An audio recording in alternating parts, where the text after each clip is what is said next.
Welcome to YM6 news. Secunderabad Ujjaini Mahankali అమ్మవారి ఆశీస్సులు ప్రజలందరిపై ఉండాలని కాంగ్రెస్ పార్టీ సీనియర్ నాయకుడు బోయిన్పల్లి తొలి మార్కెట్ కమిటీ చైర్మన్ ఏపీటీఎస్ మాజీ డైరెక్టర్ ముప్పిడి గోపాల్ అమ్మవారిని దర్శించుకుని ప్రత్యేక పూజలు చేశారు. Rajya Sabha MP Pawan KC Sangh, Secunderabad incharge doctor Kota Neelima, IT శాఖ మంత్రి శ్రీధర్ బాబు, సతీమణి Shailaja Nair, endowment principal secretary మేడంలకు స్వాగతం పలికి బోనాల పండుగ శుభాకాంక్షలు తెలిపారు.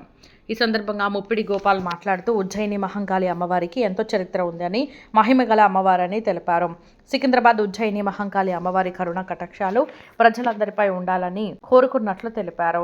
ఈ కార్యక్రమంలో దర్గా రవికుమార్, నరేష్, వేణుగోపాల్, సాయి, శ్రీనివాస్, చాణుక్య తదితరులు పాల్గొన్నారు.